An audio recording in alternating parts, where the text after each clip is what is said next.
GPA five শিক্ষার্থীদের অনেকেই জানে না জিপিএ মানে কি।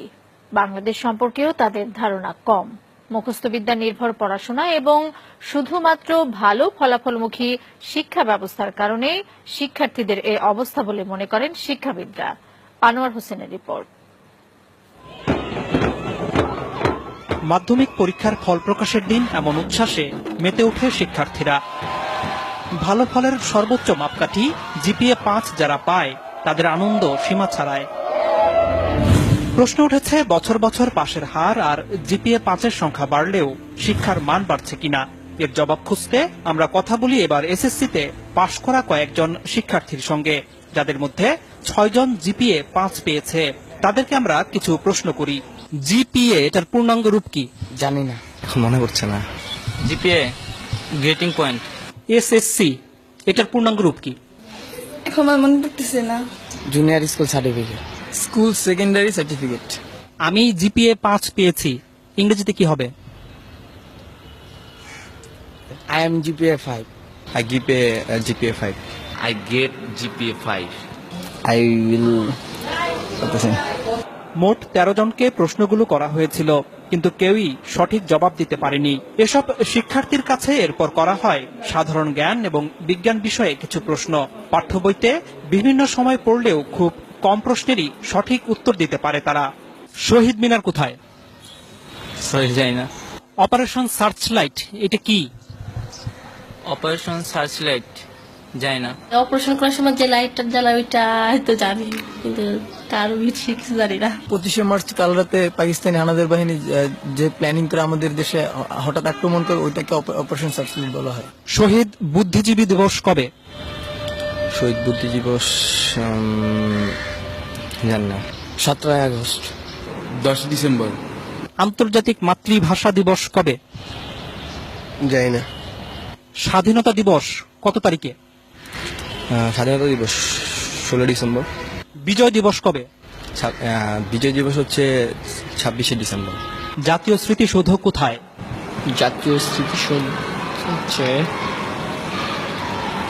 পাই না। রণসঙ্গীত কে রচনা করেছে? পারি না। রবীন্দ্রনাথ ঠাকুর। বাংলাদেশের জাতীয় সঙ্গীতের রচয়িতা কে?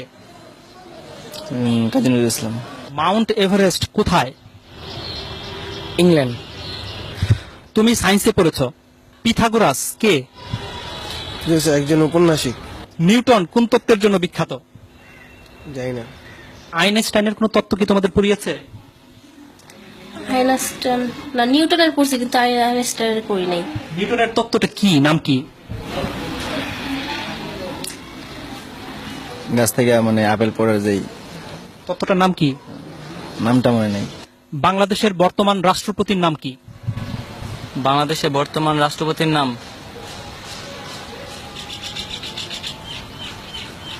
জানি না। রাষ্ট্রপতির নাম হচ্ছে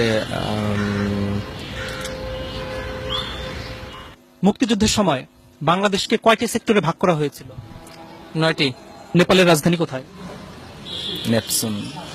তুমি তো কম্পিউটার ব্যবহার করো। ব্যবহার করি মাঝে মাঝে আর কি, এই ফেসবুকে আর কি থাকি, গান টান শুনি।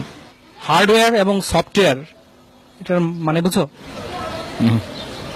জানি না। তোমরা কি পাঠ্য বইয়ের বাইরে কোনো বই পড়ো? এমনি মানে গল্পের বই পড়ি। কার গল্প? রবীন্দ্রনাথ ঠাকুরের গল্পের বই পড়ি। রবীন্দ্রনাথ ঠাকুরের একটা গল্পের নাম বলো তো।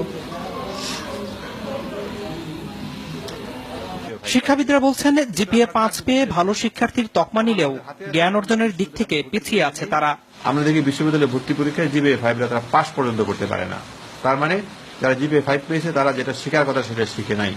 তার মানে হচ্ছে কি এই জিপিএ-৫টা সত্যিকার জিপিএ-৫ না, তাদের হাতে জিপিএ-৫টা তুলে দেওয়া হচ্ছে।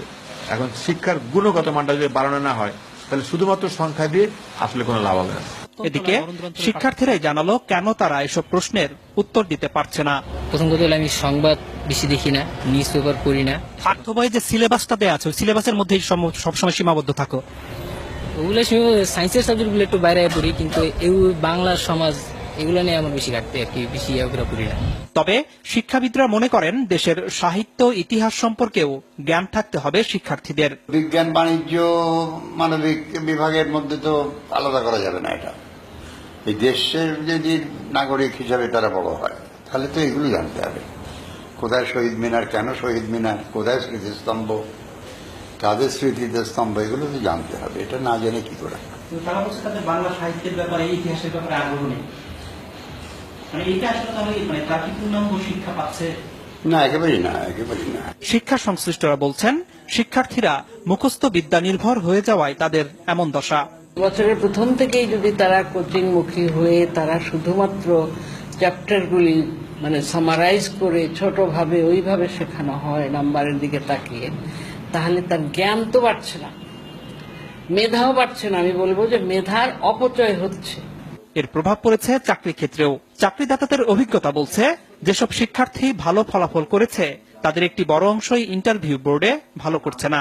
ট্রাফিক জ্যাম নিয়ে কিছু একটা লিখতে বললাম, বা এখন হয়তো ওয়ার্ল্ডে কোনো একটা ইভেন্টস হচ্ছে, সে কোনো একটা খেলার টুর্নামেন্ট চলছে, বলে যে এটার উপরে লেখেন, যা মনে হয় আপনি বাংলায় লেখেন, ইংলিশে লেখেন।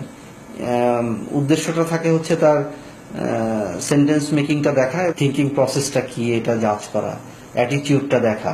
ফলাফলটা ভালো আসে না।